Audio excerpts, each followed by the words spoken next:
जैसे कि आप सभी जानते हैं, सच की हमेशा जीत होती है और हमारी एक छोटी सी प्रयास आप तक बड़ी खबर पहुंचाती है। तो स्वागत करते हैं आप सभी का STS न्यूज़ चैनल पर। आगे बढ़ने से पहले आप इस वीडियो को लाइक और चैनल को सब्सक्राइब जरूर कर ले और साथ में बेल आइकन भी प्रेस कर ले। चलिए बढ़ते हैं खबरों की। आप किस राज शहर से न्यूज को देख रहे हैं, कमेंट में जरूर लिखिए।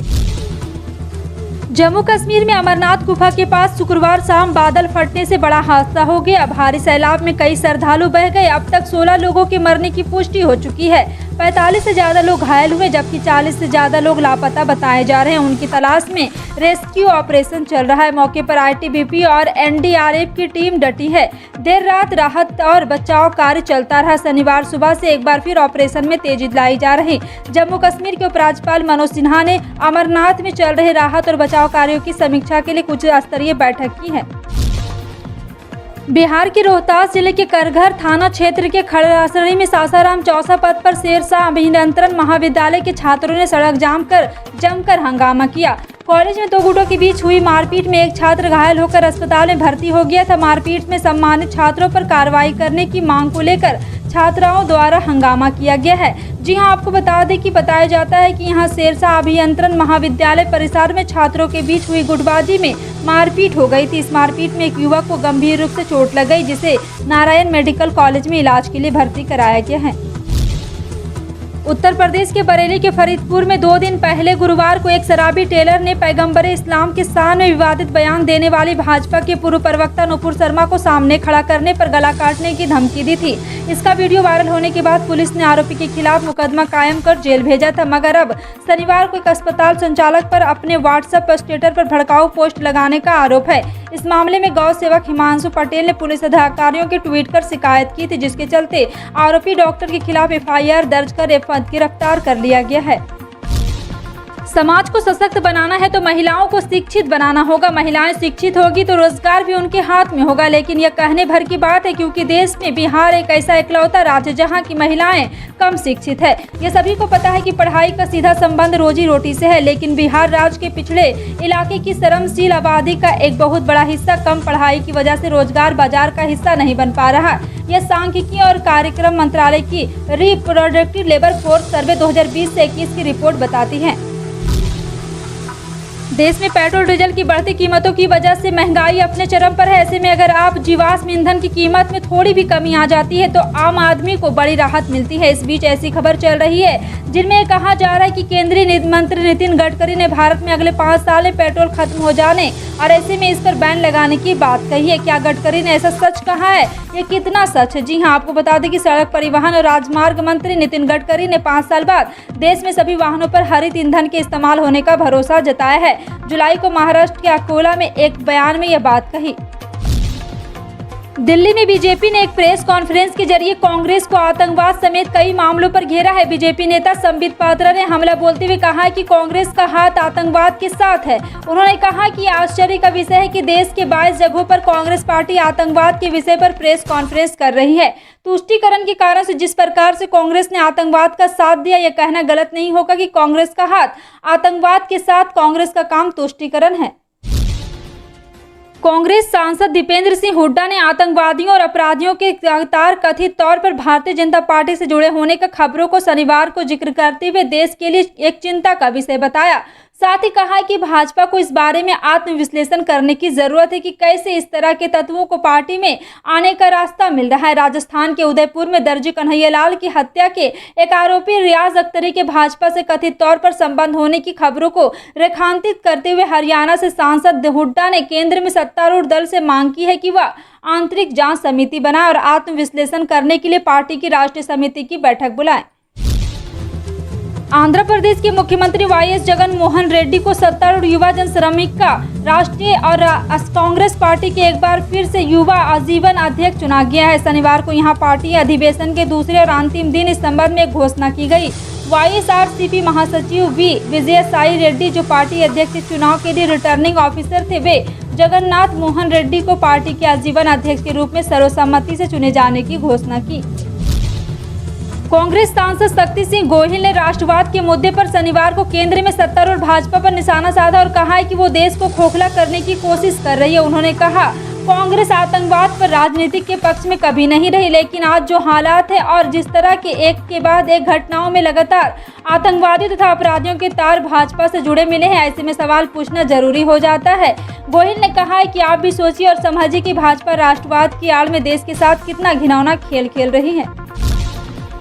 कांग्रेस की तरफ से पूरे देश में 22 शहरों में कांग्रेस के 22 वरिष्ठ नेता प्रेस कॉन्फ्रेंस कर रहे हैं, जिसमें मुख्य मुद्दा है भाजपा का आतंकवादियों से नाता, ये रिश्ता क्या कहलाता।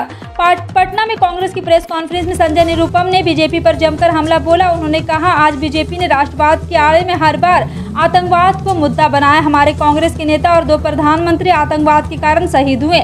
बीजेपी हमेशा ये साबित करने में लगी होती कि कांग्रेस आतंकवाद के प्रति सॉफ्ट है, जबकि ऐसा नहीं है। उन्होंने कहा है कि नुपुर शर्मा को लेकर पूरे देश को माफी मांगनी पड़ी है। राष्ट्रीय जनतांत्रिक गठबंधन की ओर से राष्ट्रपति पद की उम्मीदवार द्रौपदी मुर्मू शनिवार को कोलकाता जाकर पश्चिम बंगाल से भारतीय जनता पार्टी के सांसद और विधायक से मुलाकात करेगी तथा देश के प्रथम नागरिक के चयन के लिए 18 जुलाई को होने वाले चुनाव में उनका समर्थन देगी। सांसद और विधायक को समर्थन प्राप्त करने के लिए मुर्मू विभिन्न राज्य का दौरा कर रही है। राजधानी पटना के सभी महत्वपूर्ण पार्कों के साथ सरकारी भवन वाले संस्थानों में जल्द ही वाईफाई की सुविधा शुरू हो जाएगी। सूचना प्रौद्योगिकी विभाग की शुक्रवार को हुई समीक्षा बैठक में विभाग के मंत्री जीवेश कुमार ने निर्देश दिया है। बैठक के मंत्री द्वारा सूचित प्रौद्योगिकी विभाग में चल रहे प्रोजेक्ट को ससमय पूरा करने का निर्देश दिया गया और सभी विभाग अध्यक्ष तक निर्देश दिए गए। इसके अलावा IT विभाग द्वारा चल रहे कई महत्वपूर्ण कार्यों को भी समीक्षा की गई। लखीमपुर खीरी तिकोनिया कांड के आरोपी आशीष मिश्रा उर्फ मोनू की जमानत पर हाईकोर्ट बेंच में आज बहस पूरी हो गई। हाईकोर्ट लखनऊ बेंच में मामले की अगली सुनवाई 11 जुलाई को होगी। सोमवार को भी वादी पक्ष अपनी बहस करेगा। वादी के बाद आरोपी के पक्ष को दोबारा बहस का मौका दिया जाएगा। आशीष मिश्रा केंद्रीय गृह राज्य मंत्री अजय मिश्रा टेनी के बेटे हैं। राज्यसभा के नवनिर्वाचित 57 सांसदों में से 27 ने शुक्रवार को शपथ ली। 10 राज्यों के इन 27 सांसदों ने 9 भाषाओं में शपथ ली। राज्यसभा के चेयरमैन एम वेंकैया नायडू ने कहा है कि जिन लोगों ने शपथ नहीं ली है वो भी राज्यसभा में मतदान कर पाएंगे। उन्होंने कहा है कि संसद का मानसून सत्र में भी कोविड-19 के प्रोटोकॉल का पालन किया जाएगा। बिहार के पूर्व सीएम लालू यादव की तबीयत से पहले से सुधार आया है। वहीं कांग्रेस पूर्व अध्यक्ष राहुल गांधी ने दोपहर लालू यादव से एम्स अस्पताल में मुलाकात कर हालचाल जाना है। राहुल ने लालू से मिल बेहतर स्वास्थ्य की कामना की और उनके परिवार से लोगों से मुलाकात की। इससे पहले लालू यादव की बेटी मीसा भारती ने उनकी तबीयत के बारे में जानकारी दी। मीसा भारती ने सुबह कुछ तस्वीरें साझा कर अपने पिता के बारे में कहा, आप सबकी दुआओं और एम्स दिल्ली की अच्छी चिकित्सीय देखरेख से आदरणीय लालू प्रसाद जी की तबीयत में काफी सुधार है। देश में पिछले 24 घंटों में कोरोना वायरस संक्रमण के 18,815 नए मामले सामने आने के बाद संक्रमितों की कुल संख्या बढ़कर करोड़ों पार कर गई, जबकि उपचाराधीन रोगियों की तादाद 1,22,335 तक पहुंच गई है। केंद्रीय स्वास्थ्य मंत्रालय के शुक्रवार को अध्ययन किए गए आंकड़ों में यह जानकारी दी गई। सुबह 8 बजे के अध्ययन आंकड़ों के अनुसार 38 और संक्रमित की मौत के बाद मृतकों की कुल संख्या बढ़कर 5,25,343 तक पहुँच गई है। शुक्रवार के लिए भी तेल कंपनियों ने सुबह 6 बजे पेट्रोल और डीजल के ताज़ा रेट जारी कर दिए। एक बार फिर लोगों के लिए राहत की खबर सामने आई। लगातार 48वें दिन पेट्रोल डीजल की कीमत में कोई बदलाव नहीं हुआ। गौरतलब है कि अंतिम बार पेट्रोल डीजल के दाम में तब परिवर्तन हुआ जब केंद्र सरकार ने एक्साइज ड्यूटी में कमी की थी। इसके बाद से तेल के दाम स्थिर है। जी हां, आपको बता दें कि एक बार फिर से तेल के दाम में कोई बदलाव नहीं हुआ और पेट्रोल की कीमत 96.72 रुपये और 1 लीटर डीजल के लिए 89.62 रुपये देने होंगे। भारतीय सराफा बाजार में शुक्रवार को सोने चांदी के दाम में जारी किए गए हैं और जहां सोने की कीमत में मामूली इजाफा दर्ज किया गया तो वहीं चांदी के रेट से आज कम हो गए हैं। 999 प्योरिटी वाला 10 ग्राम सोना आज 50,877 रुपये का बिक रहा है, जबकि 999 प्योरिटी वाला 1 किलो चांदी आज 56,626 रुपये की हो गई है। और आपको बता दें कि एक बार फिर से 995 प्योरिटी वाला 10 ग्राम सोना 50,673 रुपये में बिक रहा है। बारिश के नहीं होने से दिल्ली में उमस भरी गर्मी से लोग परेशान ही नजर आ रहे हैं। भारत मौसम विज्ञान विभाग ने गोवा के लिए रेड अलर्ट जारी कर दिया। दक्षिणी गुजरात सौराष्ट्र क्षेत्र के कुछ हिस्सों में भारी बारिश रिकॉर्ड की गई है। झारखंड में एक बार फिर मानसून के सक्रिय होने की संभावना जताई जा रही है। बिहार के कुछ हिस्सों में बाढ़ का कहर जारी है। मुंबई वासियों के भारी बारिश से कोई राहत नहीं मिलती नजर आ रही है। सरकार द्वारा बुधवार को खाद्य तेल की कंपनियों को 1 सप्ताह के भीतर खाद्य तेलों में अधिकतम खुदरा मूल्य में 10 रुपये प्रति लीटर तक की कटौती करने का निर्देश दिए जाने के बाद मदर डेयरी ने सोयाबीन और राइस ब्राउन ऑयल की कीमतों में कमी की है। और आपको बता दें कि कंपनी ने इनके दाम में 14 रुपये प्रति लीटर तक की कटौती की है। बता दें कि मदर डेयरी द्वारा ब्रांड के तहत खाद्य तेल बेचती है। यदि आप होम लोन की तलाश में हैं तो यह खबर आपके लिए बहुत काम की है। इन दिनों रियल एस्टेट क्षेत्र में मांग में वृद्धि देखी जा रही है। हालांकि उच्च ब्याज दर आवास की मांग पर प्रतिकूल प्रभाव डाल रही है, क्योंकि होम लोन महंगा हो रहा है, जो घरों को महंगा बना रहा है। आरबीआई की हालिया रेपो दर में बढ़ोतरी और संपत्ति की बढ़ती कीमतों के बाद देश में बढ़ती ब्याज दरें आवास की बिक्री पर प्रतिकूल प्रभाव डाल रही है।